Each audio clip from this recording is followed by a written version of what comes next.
Oh, what a tangled web we weave when we practice to deceive. Man, I learned that years ago when I was in pirate school. Yarr. You know, the things people teach you. In the world, what we're seeing is the result of lies and deceptions and the cash grabs people do, politicians, the media, the controlling people through all kinds of means. Really, people are controlled through debt, and that's a very old statement. Years ago, Thomas Jefferson talked about that as being one of the biggest dangers to freedom is being controlled like that, and every dollar printed in America has debt attached to it. We've gotten into a position where it's you know a no-brainer that people can't even keep their heads above water these days. It's difficult, especially now you're paying double for gas, food, food prices going up every day. So there's like a crisis in every area, you know. And on the Red Pill News, we like the truth. We don't like the BS that comes out of Washington D.C. or any other governmental agency. They're not there to to help us, and they should be because that's what they're duly elected to do. So look at the situation with Roe versus Wade, right? You have a leaked memo from a little while ago saying that they're going to overturn it in the Supreme Court. You have people losing their minds on the extreme lefties, losing their minds to to fight for the right to terminate these people. That's the way I see it. I don't even see it as a baby. I see it. You are terminating someone's life. You're making it so that person can't exist. They're not going to be able to enjoy life or hate life and be angry or whatever other thing that you do. But the life was theirs to live. Then some doctor comes along or whatever, and it's gone. So then it came down to what it is. Every time you give an inch, they take a mile. That's another old saying, right? And when it comes to abortion, it's a horrible, horrible issue. It really is. It's defined in an inhumanity, and then people on both sides of the issue just use basic bits and pieces of it to attack one another when it's inconsistent behavior, inconsistent talk, and also inconsistent action. But because of all this, you have politicians like Chuck Schumer, who was yelling and screaming about Kavanaugh and Gorsuch, naming people on the Supreme Court. And this is a United States politician, a senator for a long time. You know why nothing good ever happens in New York because you got characters like that in charge. And when people look at their situation in New York and realize how bad it is, it's because of people like that aren't representing you. This is what the guy does instead. So yep, they're screaming. The media. I think the right leaning media actually put the videos out because the left media doesn't say anything about this stuff. Has Chuck Schumer, you're going to reap the whirlwind, yelling at Kavanaugh and Gorsuch. You're going to reap the whirlwind. You're going to. And this is the deal. Once you're a Supreme Court justice, the only way out, really, unless you decide to retire, is feet first. And it's a lifetime position. I don't agree with that, me personally. I don't think there should be any lifetime positions in a free society, and I think there should be term limits as it is on Congress and Senate and all that. You need term limits. You need not to have these lifelong thieves in there, robber barons, and they make their deals and they set themselves up. They don't know what it's like stressed out over paying their food bill or light bill or putting gas in the car. They don't know that. They're mainly very wealthy people, and the ones who go in there who aren't wealthy become wealthy. The things you have to ask yourself a question on. So, but who is he talking about? He's talking about, and it's not like you can vote Kavanaugh out. You'll reap the whirlwind. Everything the guy said sounded like incitement and threats to me. As a normal, average, everyday, middle of the road person, it sounds like a threat. If that was me, he was saying that stuff about, I would feel threatened. And obviously they arrested some another little lefty, another liberal extremist, some young guy who went to Kavanaugh's house to kill him. You know, had zip ties, had a Glock. He had all these weapons on him, and he had his statement that he was going to kill Kavanaugh. They're having a protest outside of Kavanaugh's house. What the sad part is for me watching all of this? One, the people who live in that neighborhood don't need this crap. They pay their own bills. They pay their taxes. They bought a house in a nice neighborhood to avoid these mutants who are out there yelling and screaming that don't know how to control themselves in an honest protest environment. You protest outside of the court building.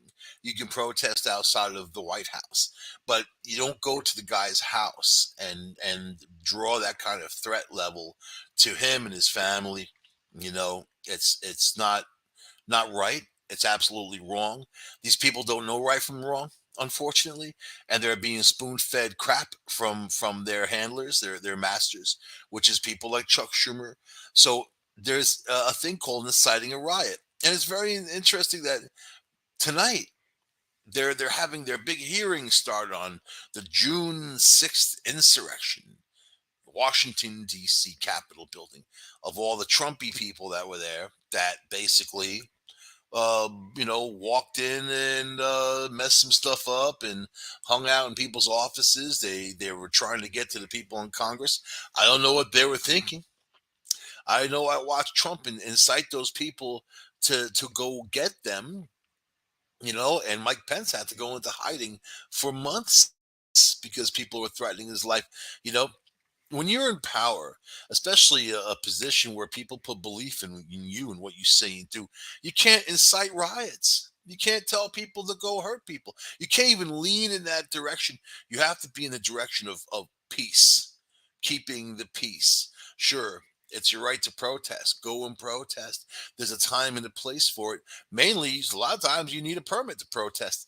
Going into someone's neighborhood, yelling, screaming, playing obnoxious music, yelling over loudspeakers, those people are going to get shot. They're going to get hurt.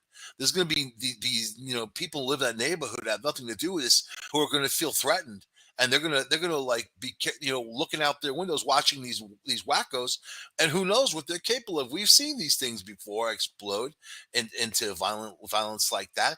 They are themselves provoking innocent people that haven't done anything to them just because they live in that neighborhood. And when you watch them beating on the drums and going up and down the streets day and night, all night long, you wonder why the police don't arrest them for disturbing the peace.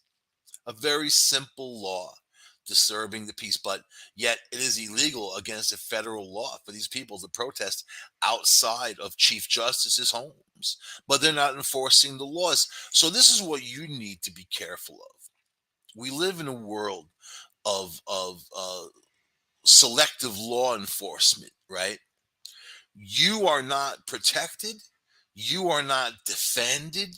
You are just a walking, probably possible victim of whatever they decide to spew out there and give the green light to these horrible maniacs who would go and throw you in front of a train or beat you in the head with a hammer or just shoot you, stab you, do what they want and rape you. And they feel justified because of people like Chuck Schumer, because of people like that.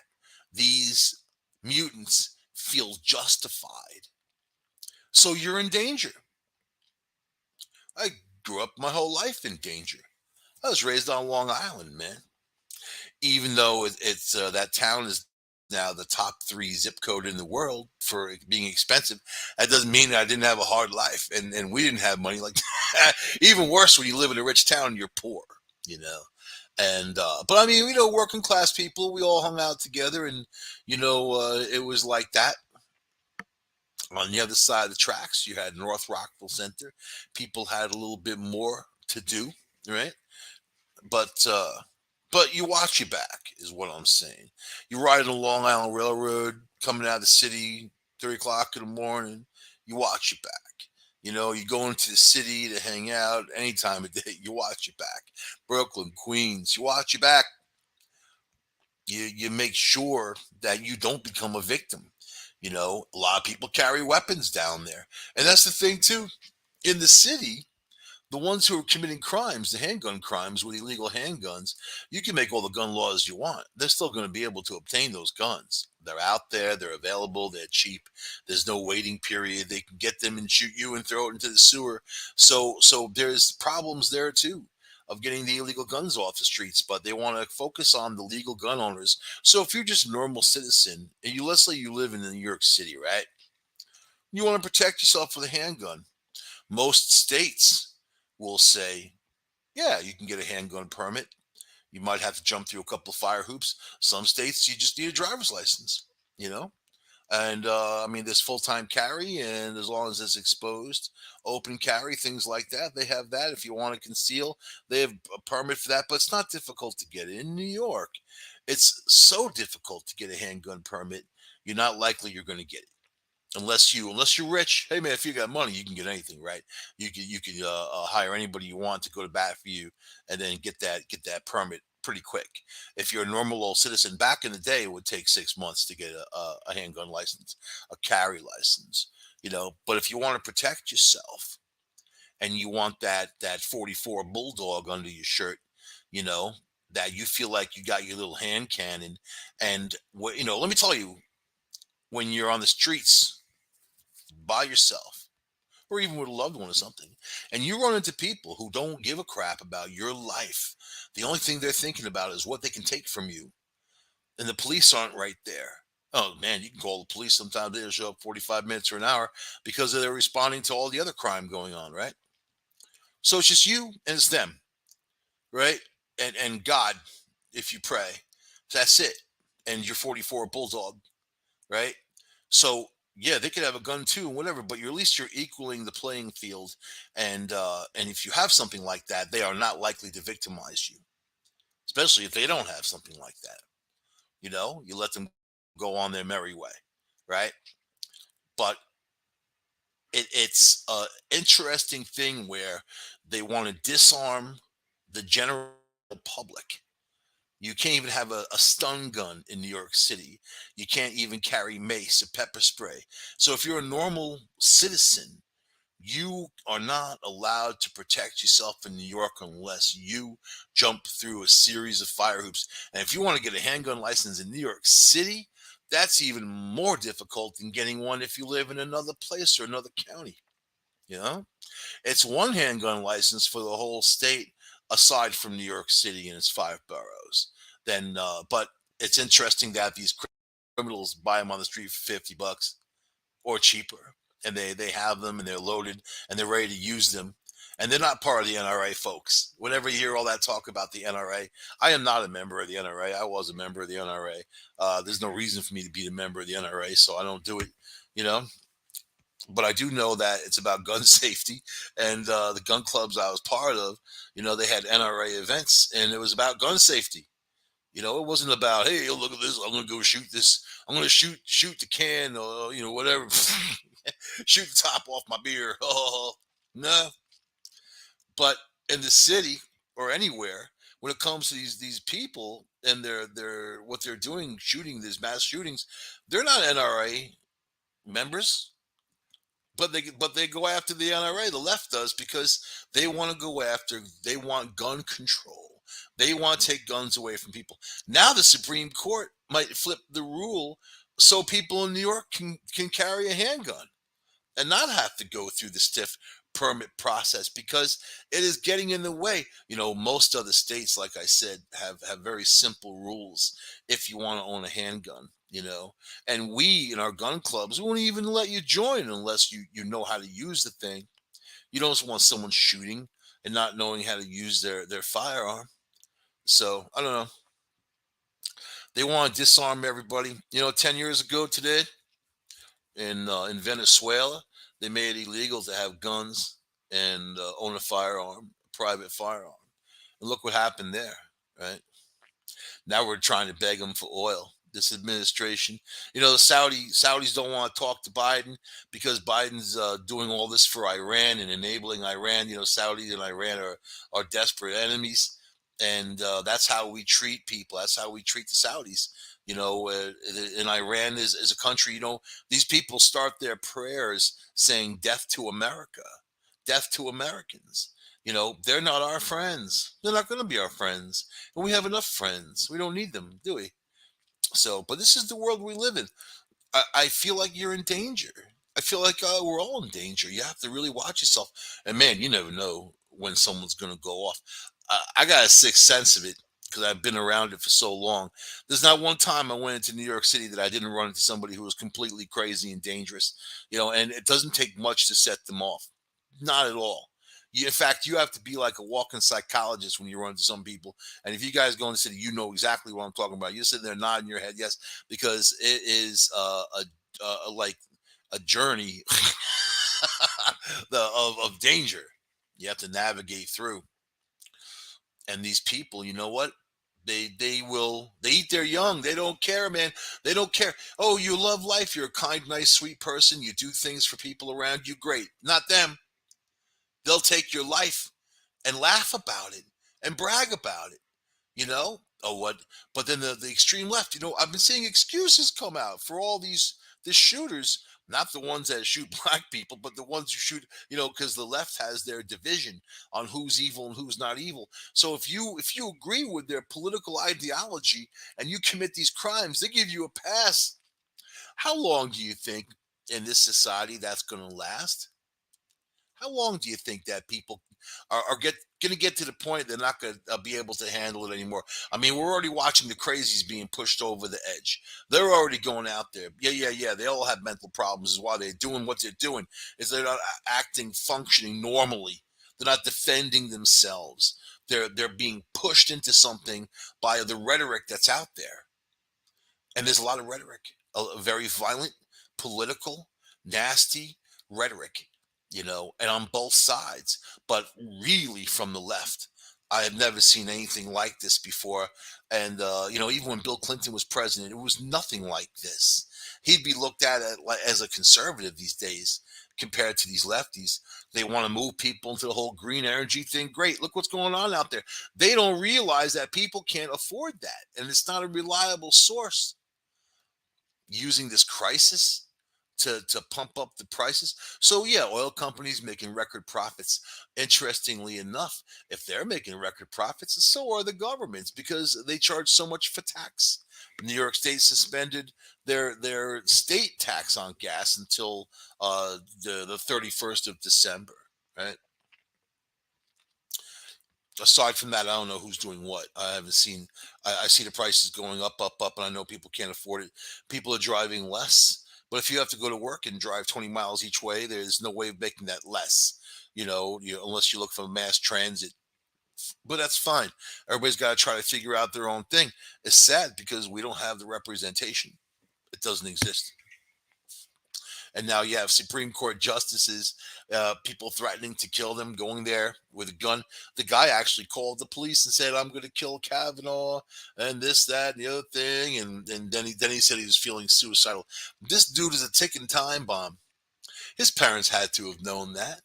They had to have known his ideology, what he was spewing, and it's not their own. Is the problem? It's absorbed. They just are they're the minions. They don't think for themselves. They're not free thinkers. The ones who go and kill and do all that, these innocent people, they're not free thinkers. They're being controlled by other sources, and mainly it's what they see. It's what they see and hear. So. I can't watch mainstream media, man. I just can't do it. I can't. There's no reason to because it's just one person. If you watch Fox, right? What do? they take clippets from CNN or MSNBC and those idiots on there and they play it. Then they complain about that, the misinformation that they're spreading. You know what, man? The people that watch Fox don't have to be sold on conservatism because that's pretty much what they are. The people that watch MSNBC or CNN don't have to be sold on liberalism because that's their audience. They know they can count on the audience. Whatever they say negative about the other side is what those people are going to support. It's not the news because the news doesn't have sides. The news is the news. This is what happened. You tell people what happened. That's all. So, but there's no leadership. You have a president that's got cognitive of disabilities. I mean, this guy. I'm watching his decline physically, mentally, everything. And when you see him, in front of the camera, that's the best Joe Biden that they can supply. That's the best. He went on. What was it? Jimmy Kimmel, right? I don't watch nighttime TV because it's not fun or interesting or anything anymore. It's just more political crapola. But I guess he went on there. This guy hasn't done an interview in 118 days with a news source, but he goes on Jimmy Kimmel and mess around. They don't even talk about Kavanaugh. They don't talk about. They talked about Trump. Trump.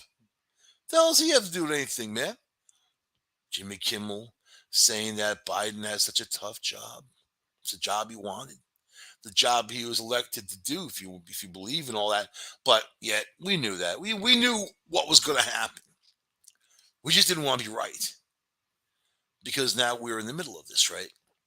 So you don't have a structured government of people who can respond and know what they're doing. You don't have a cabinet full of qualified people for the position that they're in. They're just a bunch of give me jobs, political jobs, sycophants, bureaucracy, but not what we need. Not what we need. So be careful out there. Watch out for yourself. You know, I mean, I remember, I was a kid in the 70s, but I read news a lot. And, you know, we had three newspapers that come to the house: the New York Times, the Newsday, and the Daily News. But in school, the library always had newspapers. Go and read the Post and whatever, man. Well informed, I would think, if those reporters back then had some kind of integrity, so they wanted to get the right story out. It was important to them for them to be accurate in their information, right? Not like it is now. Now it's just a circus, but it's good to be well informed, and it's good to know what's going on around you all the time. Back then in the 70s, the city was dangerous for a different reason. And these days, it's innocent people who are just taking the subway to brunch and get gunned down because someone feels like gunning them down, or get stabbed, to get pushed in front of a train, or get run over. Because these people, you see the kid who ran over the mom walking her baby, and then they gave him 6 months in some summer camp. That's his punishment, and he drove over these people. Thank God they didn't die. You know, Amazing to me. And what's he going to learn? He's going to learn that he can get away with more, right? He'll go to summer camp, hang out with people as bad as he is, worse than he is, you know, and that's what happens. So they want they want crime to go away without working to get rid of crime. Right? In New York City, you have a DA who's letting all these criminals go. As soon as he lets them go, they commit more crimes, sometimes murder. Now the guy doesn't want to talk to anybody. Then you have, Mayor Adams saying that the justice system is a joke in the city, but he's the mayor. He needs to be part of that and get that changed. And it all comes down to their bail reform. It all comes down to, let's let people go. Let's let people commit crimes, as much crime as they want. Let's let them go. Let's let them do it. Because they've been somehow disparaged in their life, even though they haven't. Because good people don't commit crimes. You know, criminals commit crimes. So they're saying the way to fix that is to let them commit more crime. Right? Is that the way to fix it? That doesn't even make any sense. All right, here we go. More than 7 in 10 New Yorkers fear they will become a victim of a violent crime, a distressing new poll has found. As famously, progressive cities nationwide faced a public safety reckoning under soft on crime Democrat lawmakers and prosecutors. So let's read that. Under soft on crime Democrat lawmakers and prosecutors, they themselves have enabled these criminals to commit these crimes. They are accomplices to what they do because they are refusing to enforce the laws to put them away, like the people outside of Kavanaugh's house right now. It's against the federal law plus local laws, but yet they're not hauling anybody away. Wow. And this is the world we live in. So the protection that you pay for, they're not going to protect you. What happens? Have you ever seen Antifa show up throwing rocks at people's heads, and they're just they're peacefully protesting, but they get rocks thrown at their heads? The police stand by and watch it happen. What's the point of having them at that rate? You know. All right, 76% of residents are very concerned or somewhat concerned they'll be targeted amid a Big Apple's ongoing crime wave, right? When asked, how concerned are you that a shooting, which a gunman targets people based on their race, religion, or ethnicity, will happen in your neighborhood, almost half, 43%, confess they are concerned. In fact, a whopping 70% of New Yorkers say they feel less safe now than before the COVID-19 pandemic started. You mean when Trump was in office, right? And compared to just 3% who said they feel safer. Those are the criminals, that 3%. Like, yeah, I feel safer. I got my gun. I can shoot people, rob them, smash windows. They're going into churches, taking artifacts. Museums are next. Banks and museums, right? What's going to stop people from walking in there? No one's going to stop them, right?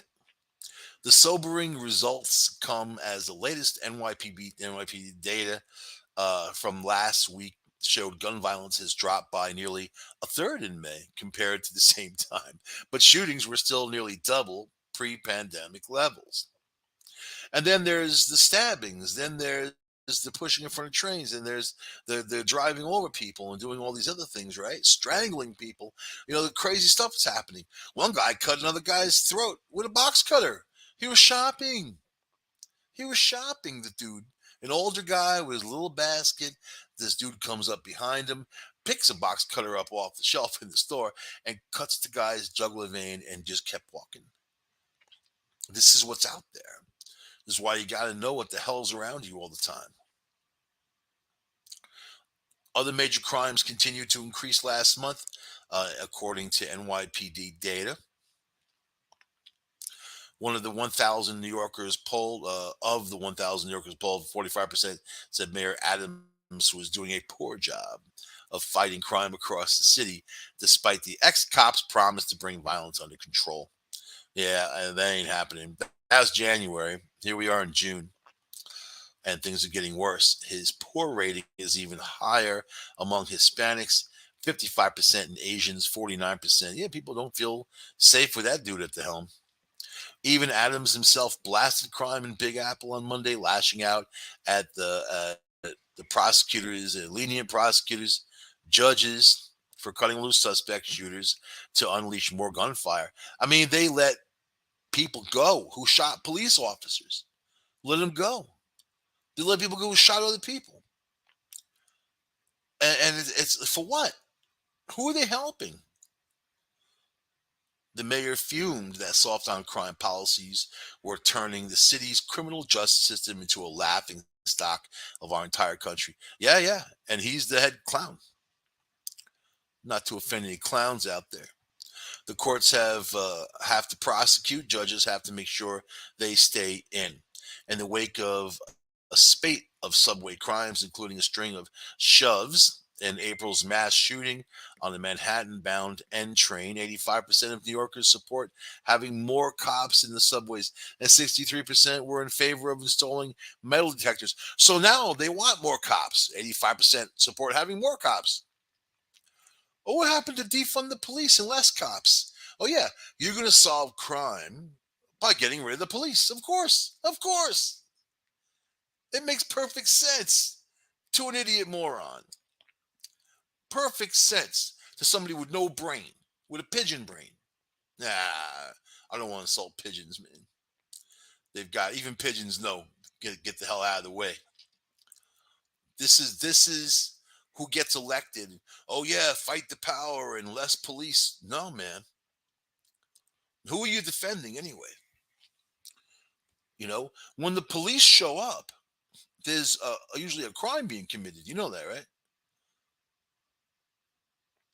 Now, some places in the country, these sheriff departments saying they don't have enough money for fuel to respond to all the calls they get, so they're going to handle it through 911. They better get on a horse and show up, get on a motorcycle, bicycle. You get out there with something, man. Okay, the latest chilling subway shove unfolded Sunday in the Bronx when a man was caught on surveillance tossing a 52-year-old woman onto the tracks.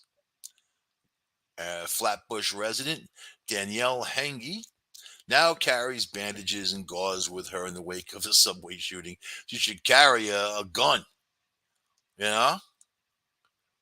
Shoot that guy in his groin. You don't mess with me, I'll blow your balls off. Then people, once you start doing that, these crazy criminals will understand that there's retribution, that people are willing to defend themselves, that if you attack someone, you can't just do it and walk away. That's what has to happen. Let me tell you something I learned about human beings in this time I've been on this planet is that they respond to things like that, right? Not talk hyperbole, political jargon, and whatever. No, you come at me, and you know it's not going to work out well. Now they think they can do whatever they want and walk away, and they feel justified. They feel justified because of the political rhetoric. They're getting the green light to go out and do this, right? Come on, those protests, burning down police stations. That's a peaceful protest. I watched that Jen Psaki, that creepy crud bag. She was like, we encourage. Of course, we encourage peaceful protests. No, they don't. I've watched the Obama and Hillary and these people tell those protesters to keep going and doing what they're doing. They were being violent. They're burning down buildings. They're looting stores. Who does that help?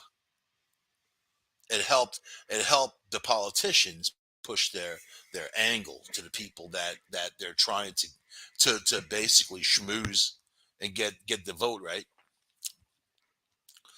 Is what happened. Let's see. I'm not surprising the majority of us are afraid that we'll be attacked. Brian Corbin, an FDNY, New York firefighter and lifelong Queens resident, told the Post on Tuesday when asked to poll. Rebecca Moravec, a Queens grandmother, added, "I am concerned about the way too many guns, registered or not, being out on the streets and often in the hands of minors, which happened in my neighborhood." Yeah, she's talking about illegal handguns. And how are they getting those? They need to clamp down on those avenues, right? Our gun laws suck nationwide. Our prison and court system are a joke, and help for the mentally ill and criminally negligent is non-existent. So yes, I'm part of the 76%. She said, "Yeah, because it's her ass who's on the line, and she can't go get a gun and defend herself unless it's an illegal gun, right?" So the government's saying if you want to defend yourself, you have to break the law, but they're not willing to enforce the law to protect you. It doesn't make any sense. Doesn't make any sense in the world of sense and common sense, right? So there are too many criminals in the street. TJ Mitchell of Diker Heights, nice area there in Brooklyn. That's where they do the big Christmas lights every year. He said, "Weirdos and deranged criminals everywhere in the city. No, I don't feel safe. Most worried about shootings and subway crime." Keish Carrero, an 18-year-old from the Bronx, says she no longer feels safe in public or on public transport, telling the Post, "I fear for my life every day. I'm always on high alert because I fear I will be attacked." What kind of life is like? What's that for anybody?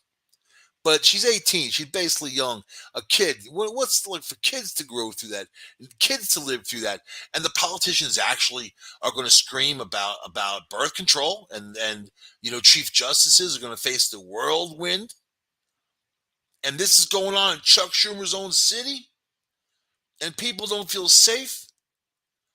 But that's quite all right because they want you to feel in danger. Then they throw you a bone, and right before election time, a month or two before the election, they throw you a bone. Oh, look, they care. They're doing something. No, they don't. They just want to get rehired. So, whatever. Screw them anyway. I have always known that you have to protect yourself. I've always known that if you go to the police, it's more about having a paper trail than actually them defending you in any situation, man. But I want to talk about something exciting, actually. Exciting for people who are cancer patients and anybody who might get cancer. So every cancer patient enters remission after drug trial, study reveals. Right? So a recent drug trial administered to a handful of cancer patients had the surprising result of eliminating the disease in every participant involved. The study was concluded on 18 rectal cancer patients at Memorial Sloan Kettering Cancer Center in Manhattan and had a 100% success rate, according to a paper published in Sunday in the New England Journal of Medicine. Catch that to get the whole article. I believe that this is the first time this has happened in the history of cancer, Dr. Louis Diaz Jr., the author of the paper, had said. And the drug is called dostarlimab and was administered to each patient every 3 weeks for 6 months. Participants in the study were suffering from rectal cancer were given alternatives such as chemotherapy or difficult surgery that could potentially lead to bowel or urinary dysfunction. Yeah, you gotta wear a colostomy bag and whatever. I'm done if I have to wear a colostomy bag, man. That's not sexy at all. I gotta be sexy. I'm sorry. I'd blow myself up. I'll just strap myself up. Boom. Bye. Colostomy bag and all. But this is exciting. You know, this is people going into remission after getting this treatment. So they're going to experiment and keep going further.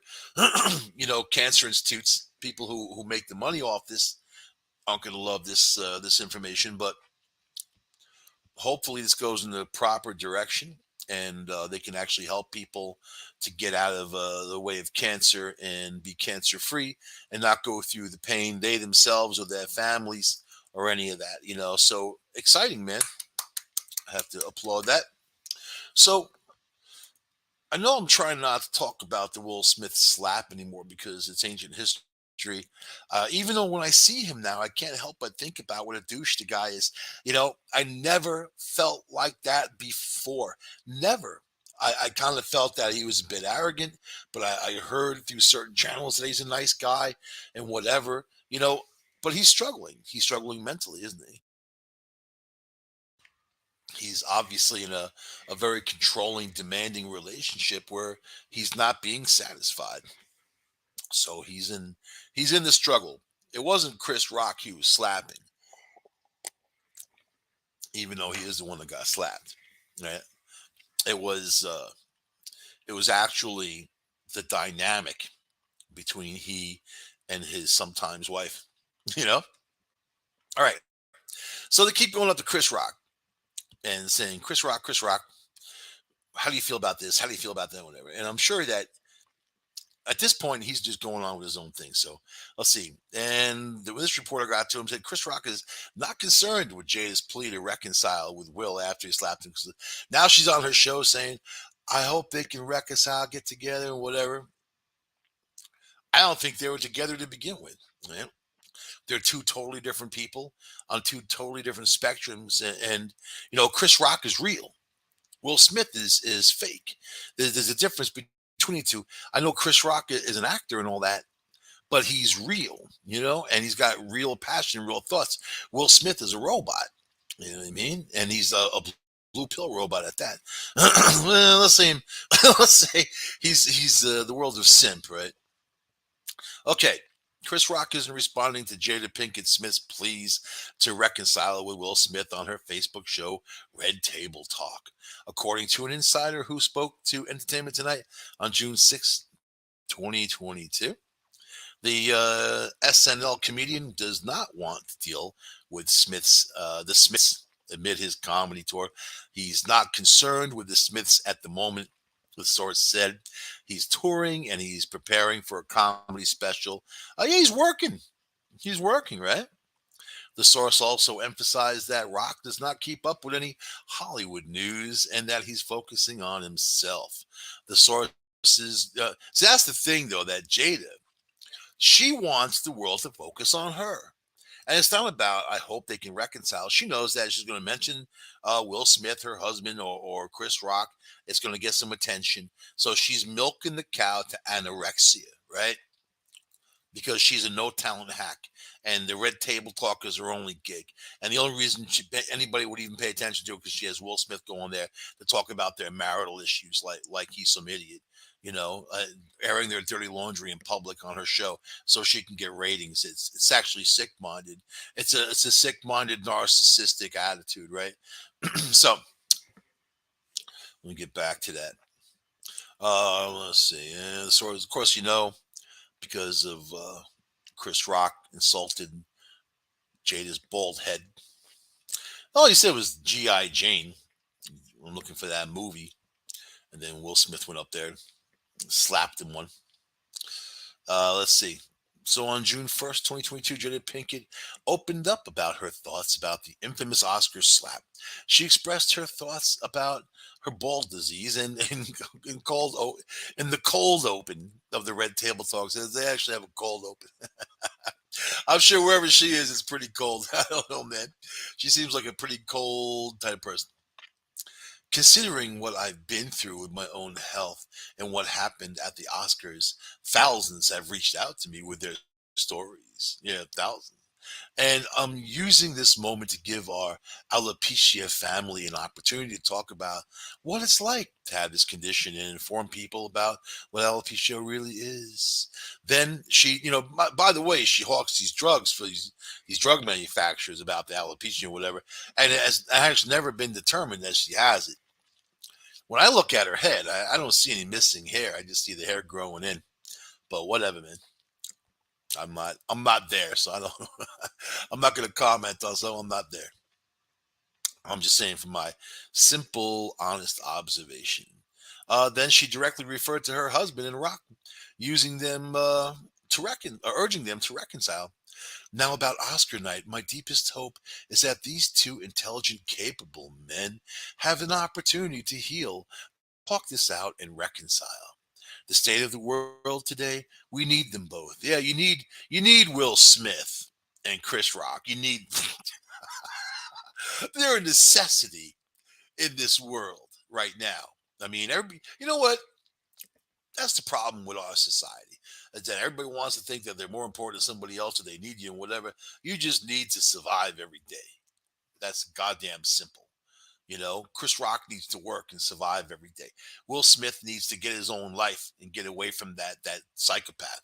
You know what I mean? And then heal and try to live his life. I don't even think he knows what. I don't even think he has his own personality. I think he's just an all around actor that never really had his own personality or hadn't been present in many years. Right? Anyway, until then, Will and I are continuing to do what we've done for the last 28 years, and that's keep keep figuring this thing called life together. What happened to that other dude that she was boinking for a couple of years? Does he figure in? Anyway, so that's her take on it, right? So I'm going to counter that with Viveka Fox. Viveka, Vivisha Fox. I never know these people are because I don't watch these horrible shows. But she is a famous person, and she emotionally reacts to Jada Pinkett Smith's self-righteous remarks about the Oscar slap. Ugh. Got got some action going on there. Viveka Fox held back tears as she discussed Jada Pinkett Smith's comments about her husband Will Smith slapping Chris Rock at this year's Academy Awards. You see, and people are still talking about the Academy Awards. Normally, nobody would ever talk about it, not for any length of time. People don't even like to watch it, right? Just a bunch of Hollywood people patting each other on the back. Nobody needs to see that. On Thursday's episode of The Wendy Williams, the actress 57 said that Jada took no accountability for her part of the incident on Wednesday's Red Table Talk. This is going to be difficult for me. These are my peers.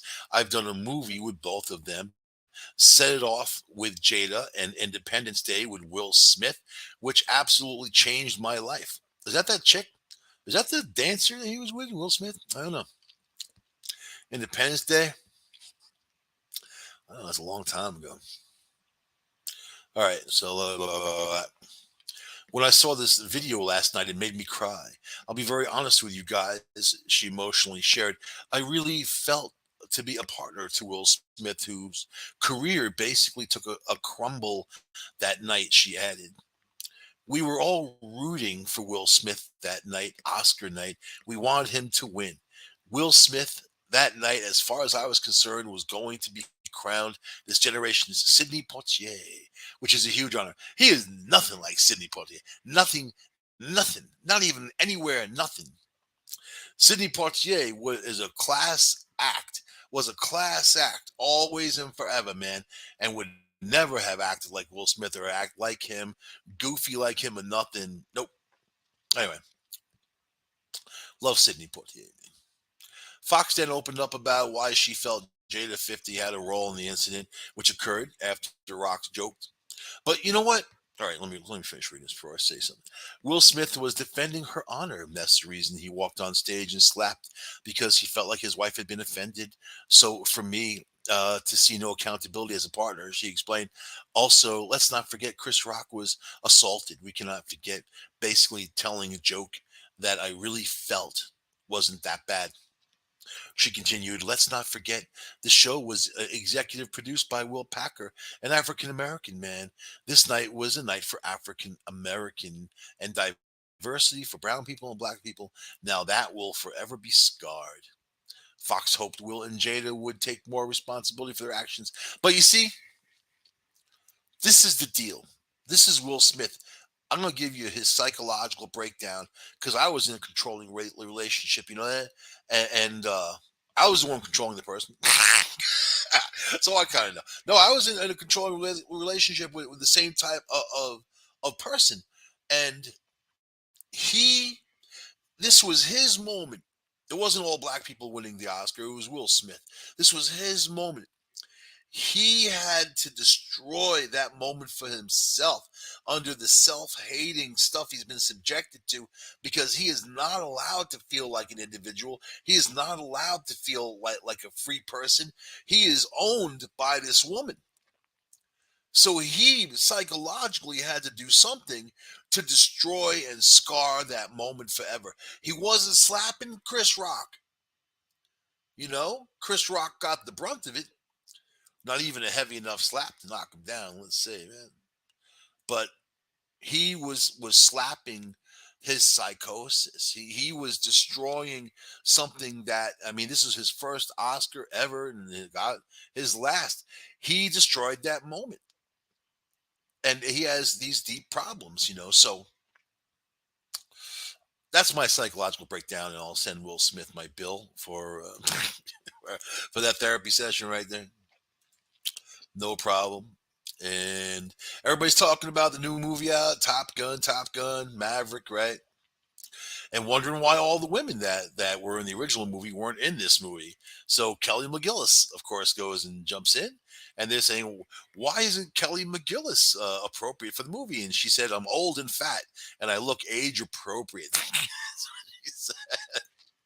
I'm old and fat.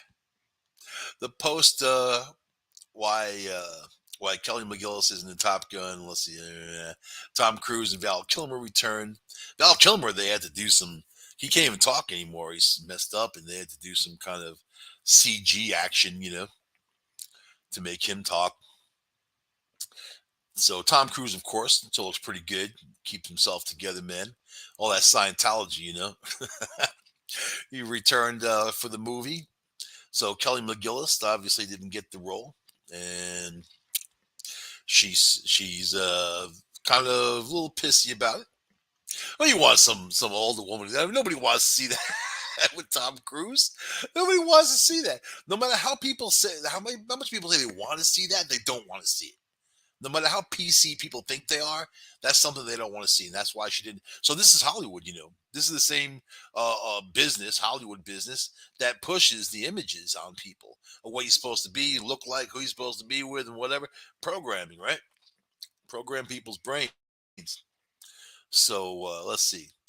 Entertainment Tonight asked Kelly McGillis way back in 2019 if the makers of Top Gun Maverick had asked her to be in the film. She said, "Oh my God, no, they did not, nor do I think they would ever," she replied, almost laughing at the idea. I mean, I'm old and fat and I look age appropriate for what my age is, and that is not what the whole scene is about. See, she's right. She's absolutely right. But Hollywood will never admit that. They will never admit that. In fact, they take the opposite stance and everybody's beautiful, everybody's this, everybody's that, but they lie.